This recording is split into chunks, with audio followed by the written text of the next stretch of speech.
Welcome to Postpartum Unfiltered. The podcast where we get real about what happens during the postpartum period. I am Jillian, And I'm Sara.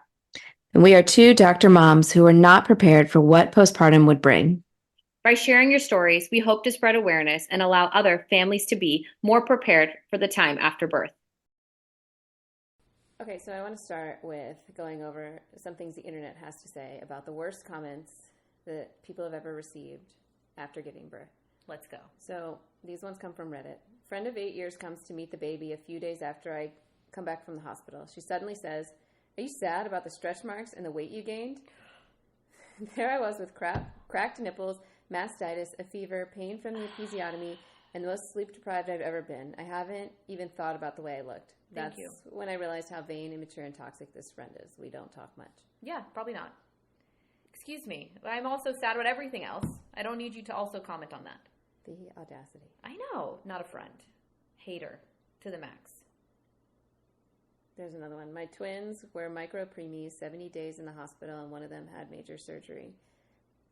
Comments from my mother. "You're so lucky they came early. You don't have stretch marks. Your stomach could have been destroyed." Oh my God. From her mom? Yeah. Great. Okay. Yeah. Well, man, maybe yours is destroyed. There's another one.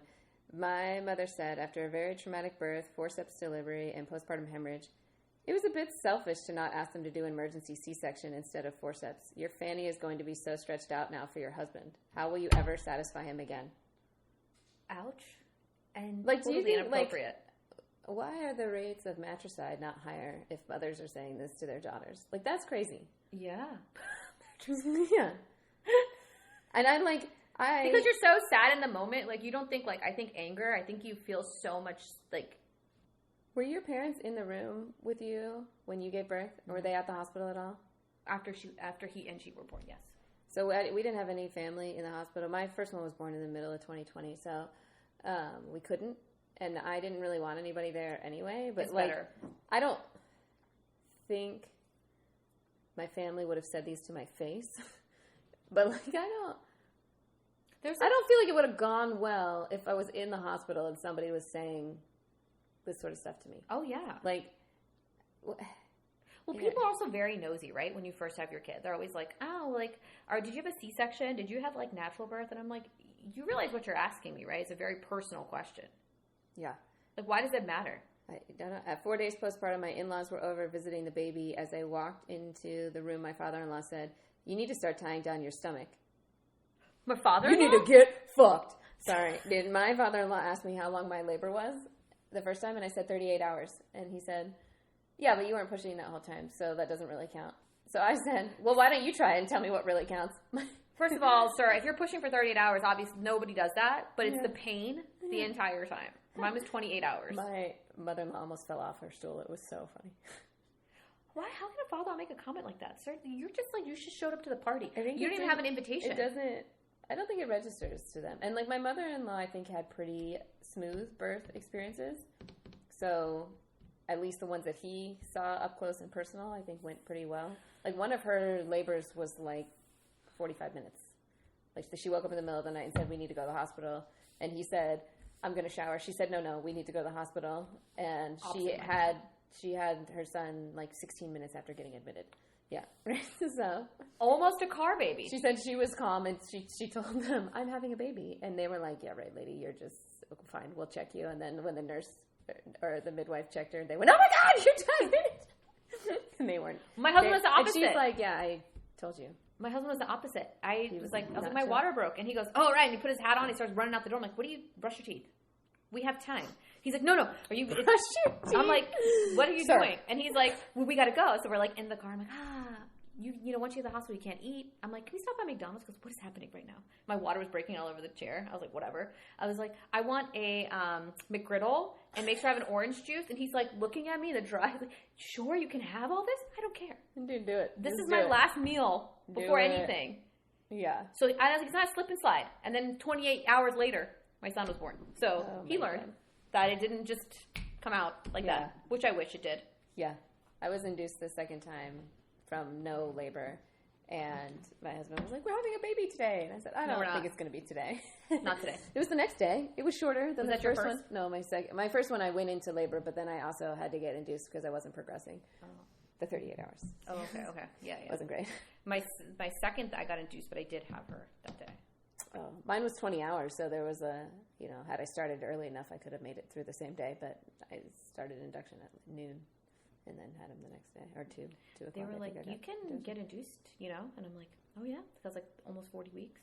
I was like, yeah, I'd like to have a day to get that done. Well, I was telling them I was worried about preeclampsia, and they were not at all concerned. When in my 39th week, I had 2 episodes where I started to see like sparkles in my peripheral vision. Oh no! And I was like, that's not good. And I went to my appointment, and they took my blood pressure, and it was like 130/80. And I said, that's high. And they were like, that's not that high. I said, check my record. My blood pressure has been 90/60 this entire pregnancy. Yeah. I said, that is too high. And they were like, So they finally said, well, we'll put you on the list to be induced, but the hospital's in divert status because they didn't have enough staff. So they were like, you have to call every day and see if they have a place to put you. And I was like, great. So they didn't for like 4 days, and then they finally had space for me on my actual due date, and that's when I went in. My friend was telling me she had preeclampsia really bad with the first, but the second she's been okay. And they said because the body sees it almost like as a foreign body, so it kind of like tries to attack it, and then the second time the body like realizes, okay, like it's not something foreign, and now she's not having preeclampsia, which I actually didn't know that. Yeah, I had low blood pressure the whole time my first time. Yeah, I thought it would go up when I was pregnant because of all the blood volume, but no.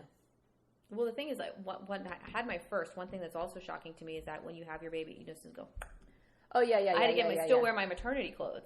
Well, I felt like I hadn't thought about it at all. What I would feel like postpartum. Nobody talked to me about like the body changes. Right. Nobody even like gave you a heads up. Like, hey, think about it like this: you spend 40 weeks getting pregnant and making this baby, and your body changes progressively over that amount of time, and then you deliver them, and they're out of your body in an instant, and you're changed completely in a moment.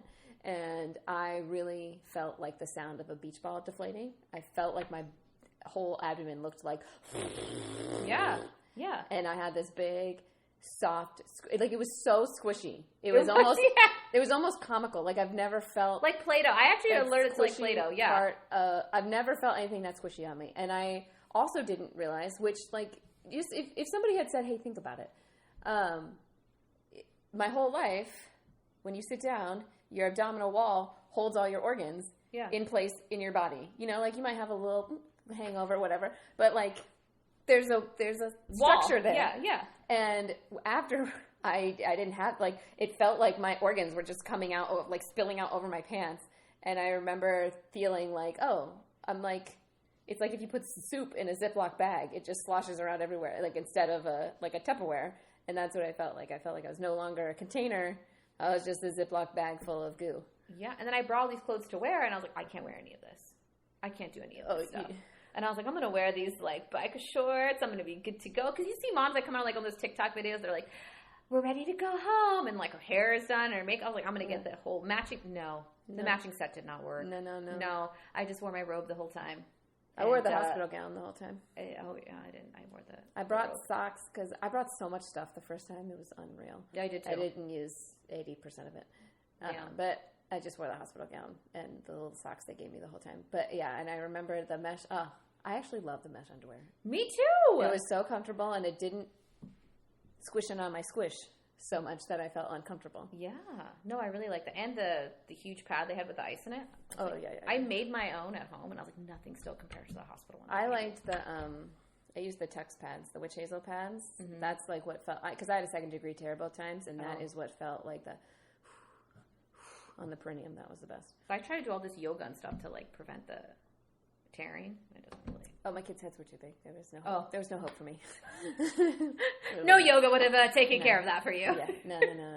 And they didn't like. Yeah, I just felt like nothing. Even immediately postpartum, like nothing was explained. Like I got out of the hospital bed and they walked me over to the bathroom, and then they just like took off my gown, so I was just naked, and they had me like straddle the toilet, and then they just sprayed me with like a Perry bottle and like rinsed off all the blood and everything, and then they're like, okay, go get back in bed, and I was like, there goes all like, you know how you're like, I feel like I'm like very modest. I'm like, oh no, nobody. It's like it's all out the window when you go to the hospital. Well, and then I also, so I felt very uncomfortable in my postpartum body. I've felt uncomfortable in my body most of my life, but like I really wasn't prepared for those changes in any sort of way.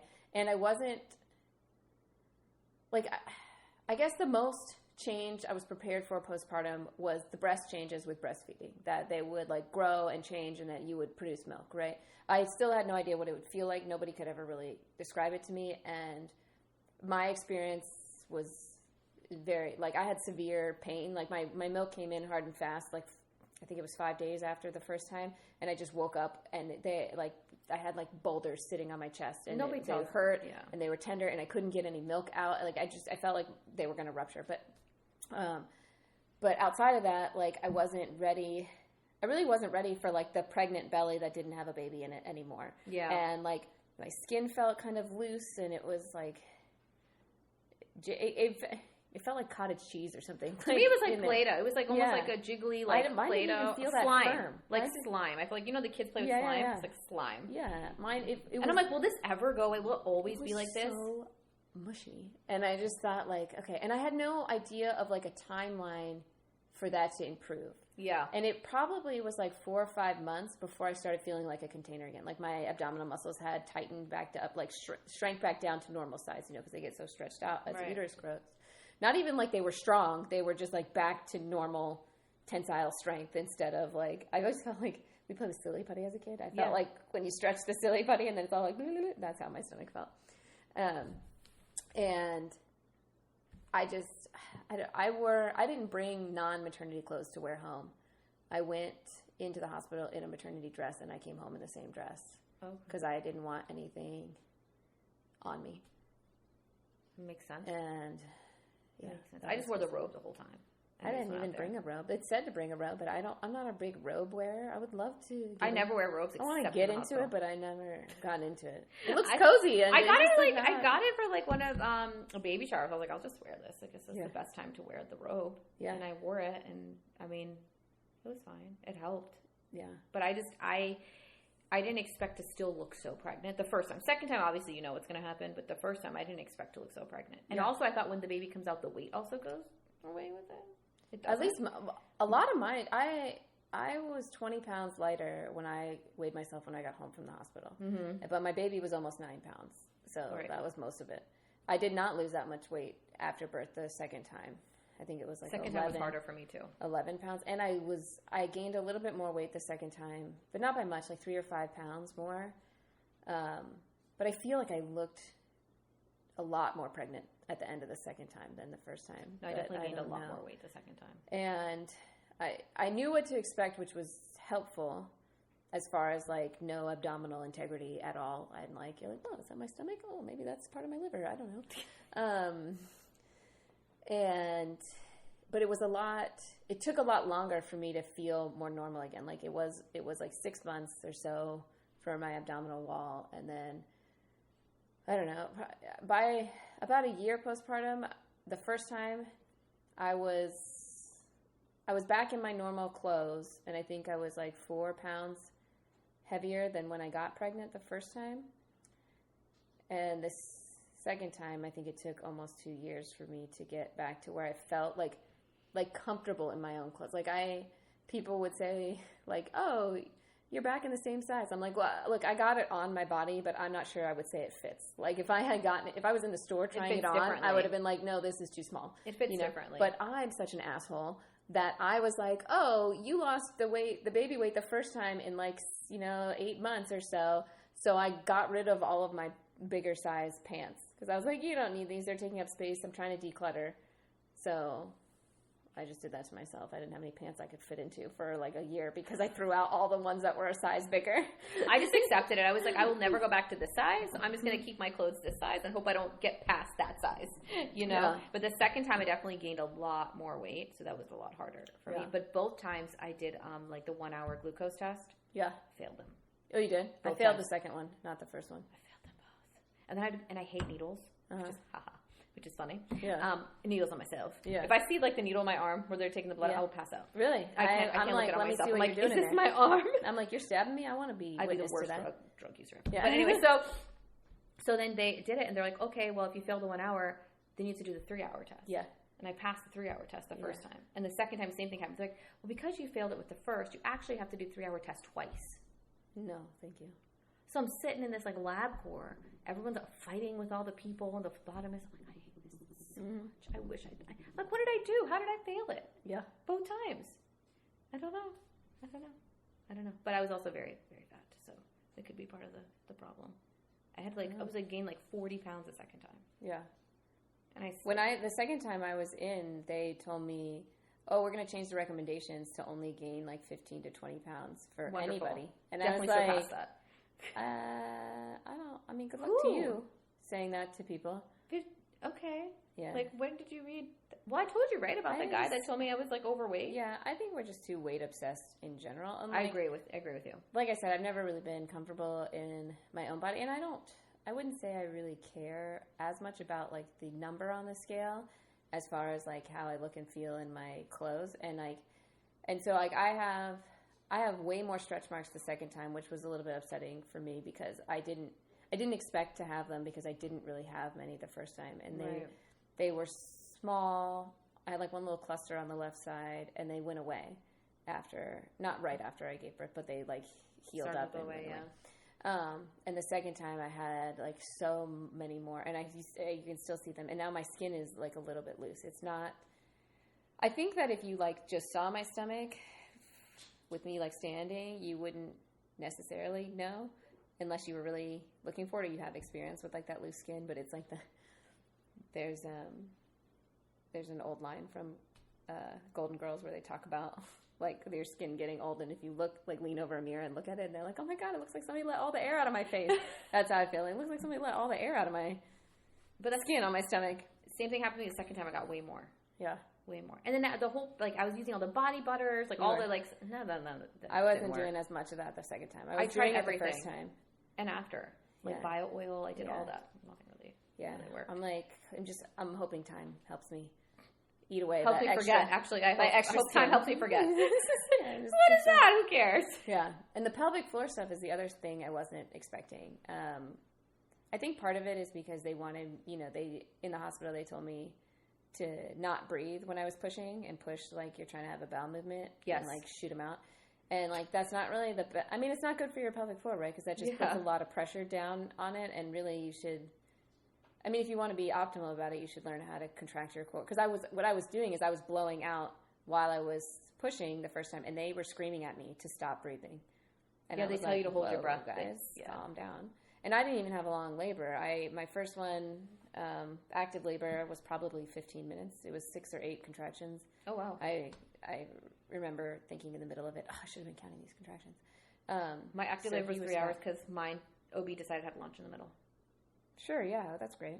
She's like, I have a lot, so I'm going to be back. And I was like, right now, ma'am? Right now is the best time? There's like a head. She's like, it's breaking the plane. I don't know. See ya. And then the nurse had to call her, like, can you come back? Are you done with lunch? I would have been like, we're doing it without. Because you have that 4-hour window. After that, they start, like, saying, okay, we have to do something else. So she came back in the last 30 minutes. She's like, either you push him out, or we're going to have to do something else. I still to this day don't know what something else was. But I pushed so hard. Can I kick you in the face? Is that so hard and so fast. Like, I think that recovery was longer, actually, than my second. Did you tear? I did. Second? First. Yeah, the second degree is not great. Actually, the epidural wasn't working for me. So as she was stitching, I could feel everything. I never felt my stitches because I had epidurals both times. They didn't work great during the labor, but I didn't feel anything afterwards. But that recovery, like they don't really give you any. They don't. What they told me was don't look at it, and I was like, wow, that's exactly what I'm gonna go do. As soon as I get a mirror, I'm looking at it. Well, they told me, like, do you want a mirror while you're pushing? I was like, I do not. They're like, yes, you do. Told me about that. I'm like, I do not want a mirror while I'm pushing. And it is not a Beauty and the Beast little mirror like this. It is a long ass, full length mirror. They freaking roll that shit in, window. And they're like, now you can see everything. I'm like, I told you, Josephina, I didn't want to see shit, and you rolled in not just a small mirror, it's the size of that plant mirror. Yeah. I'm like, oh my God, like, this will help motivate you. I was like, now I feel really concerned. Could you just give it out? And I saw the top of his head. I was like, why is his head so small? They had me touch my son's head the first time. Yeah, because I was in, like, I had pushed, and then the contraction stopped, so we were stuck there. Yeah. And I could feel my vaginal opening, like, stretching around his head, and they were like, like, reach down and touch. His head's right there. You can touch it. And so I was like, I don't care. I just want to, like, can we get to the next contraction? Let's push him out, right? This is what I was thinking. Yeah. And they're like, yeah, you can touch it. So I was like, and I touched it. Okay, let's go. Not comfortable. It's not a comfortable, like, pet to see at, like, the Baltimore Aquarium. It's also, like, a weird, like, they're all, they're covered in the vernix and the fluids. And it was the top of his head, right? So it's just, like, matted hair. I know. Like wet, matted hair. They're like, keep it on as long as possible. Keep his skin smooth. I'm like, can we bathe him? I tried to, and they didn't listen They didn't let to you? me. No. The second time they couldn't because he wasn't breathing, but the first time they were like, we have to check him. And I'm like, you can check him without cleaning off his whole body. I promise you that. And they should listen to you. They listen. should. Oh, well, that's great. They did not. I'm glad they listened. That's really good. They said he wasn't crying. He was crying, but not like as loud as they wanted. So they were like trying to rub his back aggressively. But what they were really doing was wiping off, cleaning off his whole body. They were like, yeah, no problem. We'll listen to you. I was like, and you're like, I can see you. I'm not blind. Yeah. Maybe traumatized, but I'm not blind. Yeah, exactly. But I did like a lot of the yoga stuff too for like the core and all that stuff to start strengthening it back. I had to do pelvic floor physical therapy both times. Wow. I was too tight the first time and then like too uncoordinated the second time. So I had to do different rounds. Well, my first... How long does it last, the therapy? Well, it depends because you can... Like, once you got kind of a good handle on it, if you're going to do it on your own, you can be released to do it on your own. But if you need somebody to guide you and make you do it, then you go for longer, so that you're getting it under control. But they tried to send me to a pelvic floor physical therapist, but they couldn't find one, like, in network close to me. And so they sent me to a place where they said they did pelvic floor, but the guy, like, clearly was not. He was just a general physical therapist. He's like, this is on my roster today? I mean, he acted totally cool, but I was like, I know you don't know what you're doing. Because I say the same shit. And, totally. Just make it up. I told him. I'm like, yeah, I don't, And he told me to have a glass of wine before sex so that it wouldn't be painful. Yeah, so that's when I knew it wasn't going to be a good fit. Did he really say that? Yeah, that was my first visit. Yeah, it was before we started. Sir, I don't need that. I don't need my insurance to pay for that advice. Yeah, I do that already, but I need actual help. All right. I gotta go. Yeah, you know what? Yeah, so then you get to have lunch early, sir. I'm out of here. Yeah, so then I just rehabbed myself, and I came up with exercises for myself to do. Wow. And researched some stuff, and yeah, so. Wow, I'm sorry that happened. Yeah, it sucks, but here we are. Well, you're good now. Yeah, no, not totally, but I still have to do my pelvic floor rehab, and if I am not as up on it. What's tough is I think, so I prolapsed the second time too, and so I have to be more cognizant of certain activities, especially if they're going to be prolonged. So for example, at work, when I see a lot of patients, I have to really think about getting a good core contraction and pelvic floor contraction ready before I have to move patients around, so that I don't pee on myself in the middle of work. That's good. Yeah, and I don't leak. I don't have a lot of leaking problems. It's really only if I'm doing a sustained, difficult, or high impact activity. Because you hear it's pretty common people laugh too hard, right? It happens to them. It can definitely happen to me sometimes if I'm laughing too hard. So yeah, I mean, what's sad is they always. What I think is sad is the advice you get, especially at your 6-week postpartum, is that's common. And what's I think mistranslated is they either say common or normal. And I think a provider might say normal, meaning it's normal at this time that your pelvic floor isn't fully healed. But what patients hear is, it's normal. I'm going to pee myself for the rest of my life. Correct. Because they don't know that there are things they can do. I've even told people, you can train your bladder. And they're like, what does that mean? And so I tell them, well, especially with urgency and frequency, you can start to use timing intervals to train. When you feel the urge, you can hold it for, 5 more seconds and then go, and then 10 more, and then 30, and then up to a minute. Because the problem with the bladder is the more frequently you empty it, the more frequently you'll feel like you have to go. And then that's why people get stuck in this cycle. I think communication has to be more clear with us.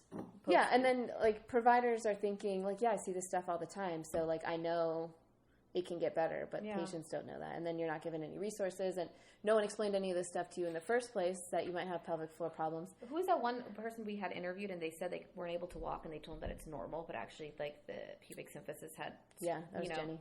Had what I mean, separated. I didn't even know that was something that could even happen. Oh yeah. I didn't even Terrible. you can think about it, but I never heard someone actually diagnosed with something It sounds that's awful. crazy. It sounds awful. How many things? I don't know. Yeah, that's just, Well, that's what I think happens with the pelvic floor stuff too, I right? think you're right. Yeah, Especially tightness, because tightness I find is a bigger problem for people than weakness, because they don't know what to do. They don't know how to relax their pelvic floor, right? Because and tightness can be mistaken for weakness, because when your muscle is tight, it's going to be weak, right? Like if I told you to hold something out in front of you for 45 minutes and then asked you to pick up something heavy and you couldn't do it, it's because your arm is tired, because you were just doing this thing. And that's Right. what's happening with the tightness. You're tight all the time. So then, of course, you can't do a full Kegel because your muscles are weak because they've been just squeezing all the time. So then you're told, oh, your pelvic floor is weak, even though you have symptoms of tightness. So then you make it worse because you're trying to do Kegels, you're trying to do these strengthening exercises, Right. but you're just fatiguing it more and more because you can't coordinate those, and you're not going to get the strength because they need to be able to relax before they can fully. we need Contract and coordinate. way more information afterwards. Way Yeah. more. Way more about anxiety, depression, physically things that we need to do to strengthen ourselves. We have no information. Yeah. And we end up walking around what's going on. Well, you couple that on top of popular media or even social media, people portraying what they look like postpartum or how Right. they're feeling Like the matching postpartum sets? or not. Yeah. And then you think this will be for me, or even that popular show, Selling Sunset. Did you ever watch that? Mm-mm. Well, one of the women has a baby on it, and then she comes back, and then you see her a week later, and she's model skinny again. And they're like, I can't believe you just had a baby. And she's like, oh, yeah, I just had a baby. Everything's fine. She's doing upside down yoga. She's on her head, and her legs are all But spread then open. that sets up an expectation for people, and that's not that's realistic. what I'm saying. And that's part of the problem. So then you see that, and you're like, well, I used to be thin, and then now I can't lose the weight or whatever. And we don't talk about the different hormones or the stress and the not sleeping and feeding another human and all this stuff that goes into maybe reasons why you're not losing weight, or Right. we've set up this whole society around women are valued based on what they look like. True. Sort of thing. And then you've got your own upbringing for however you perceived your appearance or your body image. And it's just no wonder we have these huge significant problems that are lasting for people. And Especially mental health, because that all plays into mental health. When you think you're supposed to look a certain way and you're not, and if you feel as yourself, I'm failing at this. Mm-hmm. And there's also not even body image things. There's things with your kids that people feel like they're failing at because social media portrays a certain thing. Even though technology is great, I think in the aspect of that, we're creating more unhappy people because we're having expectations that are not realistic. Yeah. And even so I feel bad complaining about my postpartum body because I'm back down to my pre-pregnancy weight. But I don't feel like my body functions the way that it used to or the way that I want it to. And I know I can't trust it to do certain things yet. And then I have to work on those. And that's frustrating for me. But nobody wants to hear that when they're like, well, I've been trying to lose 50 pounds for 3 years. But there's a lot of aspects. And that's right. Right. And we focus for me, on weight. I don't feel comfortable or confident fully in my body yet. And I'm still 2 years postpartum. Right. And that's what we don't talk about, because a lot of people say you're not still postpartum, your kid is too. No, it's there for a long time. Even there's times where I wouldn't even look at pictures of myself for a while. I didn't want to be in pictures. I told my husband try not to put be in me pictures a lot of times. And then he would send me pictures, or he'd send pictures to his parents of me with the kids, and I would be mad.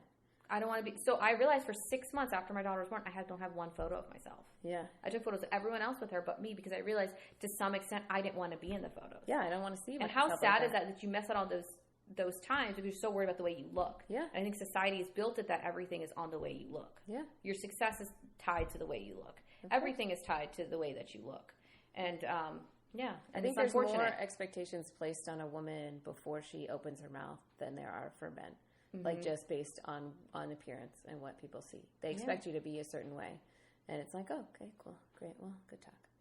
Well, a lot of times they're not even a lot of times you just suck it up and you internalize a lot of things because you're like, I don't want to say things. What is he going to do? Yeah. Not everyone's going to listen. And how is it going to be helpful in this situation? It's not always helpful. It's not always the right opportunity or the right moment. And so you have to just persevere. Yeah. Yeah, that's true. But I think we should speak up more for ourselves. I know for myself, postpartum, I didn't speak up as much as I should have. And if I had spoken up more, maybe I would get a better understanding. But I feel like I was just no one's really going to listen. No one's really going to care. And let me just move to the next step. Let me just move to the next step. And I think that also plays into like body as well. Like, hey, this is happening to me. Like, I'm peeing on myself. Should I tell anybody? Should I not? Who cares? Like, let me just keep going. They said I have a lot of patients that don't want to say stuff like that, right? Like, and then I'll ask them questions, and then they'll be like, well, yeah, I pee sometimes. Or like, especially like bowel incontinence. People don't want to talk about that. Yeah. Which it's embarrassing, and I get it. Yeah. But like, nobody's going to help. I remember when I went, I had a urogynecology follow-up because I was having some bladder issues. And one of the questions said, do you need to insert your fingers into your vagina to have a complete bowel movement? And I said, excuse me? I do not think that is happening to people? I was like, oh my God. And then how common is it happening that this is on the... Then I was thinking, would I even know to do that? Like, is your body telling you, like, you got to push it out from the inside? You got to get in there and push it out. It was on there like 2 or 3 times in different sections, and I was like, God, what? Like, you don't need to, you got other people you got to treat. They need. This seems like they need help because that's not okay. Whatever is causing that, I'm not on board. How many people are doing that? This is on the. You know how like there's like common genetic like disorders they can test you for when you're pregnant. Like the fact that it's on the questionnaire when you walk in. Exactly. That's what I'm saying. It made it like the the third common question. list. Yeah, I was like, no, I'm not okay. What? Yeah. They make like wands, so you don't have to put your fingers in. What is happening right now? The shit is messed up. Is what's happening, and nobody Literally knows that and these are things that metaphorically. can happen. Yeah, truly, can't get it out. It's usually a prolapse or a tear issue. So like a tear of one of the muscles, and you can't void, or you're having a rectal prolapse. So pelvic organ prolapse can be vagina, bladder, or rectum falling into the wall. So prolapse means it's falling into the wall of the vagina. So then like you usually can see a bulge, like not always, but you can sometimes see a bulge like coming out of the vagina because now the wall of the vaginal wall has been collapsed because the organs are supposed to be up and supported in your pelvis by the pelvic floor, and they have come through the wall, or the muscles aren't strong enough to hold the sling anymore and they're falling down. And so sometimes when it's the rectum, it's kind of like a kink in the hose. It's because it's fallen into the vagina. Now it's not open enough for the stool to transit. You're right, though. I don't know. I wouldn't know what to do if that was me. Yeah. I don't know if I'd go talk to a doctor about it. I guess I just hope to God I could figure it out. Yeah. I don't know what I would say. Yeah, it's true. I get that. Yeah. I would be really... No, I don't know. I don't know, actually. Yeah, I don't either. But I was like, well, I didn't even go to my 6-week follow-up, so... Why not? I don't know. The first time and the second time? Both. Oh, really? Never went. Huh. I was like, you know what? There's enough people that have been inside me. I'm pretty much done with this. Yeah. I don't want anyone else to check me. Sure. I'm okay. Yeah, truly. I was over it at that point. Yeah. And one thing I was going to say earlier when you were talking about, like, modesty goes out the window. Yeah. I had a dermatology appointment, I don't know, a couple months postpartum, and they had to do the full body check, right? Yeah. And she made some comment about, like, they give you this, like, I don't even know what paper sort of gown. Is like the best? It was like a gown. It was almost like an apron. But was it open in the front? She said open in the front or the back, like whatever I wanted. Oh. But like they end up taking it off anyway because they look at your whole skin, right? And I was feeling very uncomfortable because I still had my like postpartum belly, and it was all soft and squishy and yada yada. And it was the second time I was postpartum in the summer, which I 10 out of 10 do not recommend. It was Definitely so hot. not. None of my clothes fit. I hated everything. And I cut all my hair off during that time. I went and she was like, oh, yeah, well, you can just take it off. And she made some comment about, like, you've given birth before, so, like, you know, like you don't care. Yeah, exactly. Like, it doesn't matter. You know, you've been through it, so you don't. And I almost said to her, like, oh, yeah, I've been traumatized once. Why not do it again? And I just, I probably would have cried if I had said it, but that's what I was thinking. And I was just like, yeah, sure, I'll just stand here naked in your office. Feels great. That's what I felt the other day. I went for I call the office. I'm like, I'm due for a pap smear because you can't get them when you're pregnant, right? Mm. So I go and I call and I'm like, am I due? Like, yeah, you're due. The front tap tells me I'm due. So I go in there. I'm like, oh God, I hate this. I don't want to go through this. So I go in and she goes, oh, you're not due. We only do like every 3 years. You don't have to come in. It's literally changed every single time I've had one. Yeah. No. And then she goes, but we can still check you since you're here. And I'm like, well, damn it, I don't want this. If you let me walk out, it's the same thing. Mm-hmm. They did the exact same thing except there's no scraping. That's it. Really? She got the whole speculum out. She got everything. Yeah. was like, great, this is wonderful. And I'm in there like trying to cover myself, and as I'm covering myself, it starts freaking ripping. Oh, cool. I'm like, just whatever. I hate getting just down. get it off. I hate scooting down to the edge of the table. They're always like, keep coming. I'm like, I'm gonna run out of table. Like, I'm no, like, I'm gonna a fall. little bit more. You'll get there. Like a little pressure, and I'm like, a lot of pressure. Yeah. Or when they take it out, like, this is just the speculum. And I just like imagine like Frankenstein's table, and it was like going up. And when I hear the noise, I'm like, do you have to do this though? Could you just tell me I'm fine? Yeah, I guess not. No, they did the whole thing. I mean, my second 6-week one, when I was telling him I was having all these problems, he said, "Do you want me to examine you?" No. And I was like, "What?" Actually, no. Is like, I mean, do I want you in my lady bits? No, but maybe If I'm telling you there's an issue check there, out you should all check the it out. stuff that's happening. He's like, I don't want to And do like that. present some sort of medical opinion, as is your job, sir. Yeah. You're like, I don't know. I don't know how to answer that right now. Yeah. So no. Okay. All right. We should go to more female physicians. Yeah, I mean, I do keep trying to give male providers a chance, and most of them keep disappointing me in the same manner. And my high risk one really disappointed me, and he was like the owner of the practice, and I was like, anybody else? But I don't care. Yeah. He told me I'm fat. I need to get out of here. Yeah. It's not. Do you know you're overweight? Is that healthy? Oh no, I don't know that. I don't own a mirror. Yeah. Thank you for telling me, sir. I'm making a human. Did Can somebody I get my tell you copay that? back? Because that Is sucked. that written in my chart that I'm making a human right now? I'm coming to you to make sure the baby's growing, and you're telling me, she's growing, but so are you. So make sure you don't grow anymore, and she does. Yeah, I'll get on that. Thank you. Anybody else here? Yeah. So I started seeing his like whatever associate who's also pregnant. So Perfect. Better. we're both out at the same time, but Good luck, everybody. Thank you for listening to Postpartum Unfiltered. If you enjoyed the show, please like, share, comment, or leave a review. You can follow us on Instagram at postpartum.unfiltered. If you feel called to share your postpartum experience, please contact us on Instagram or at drjilliancampbell.com.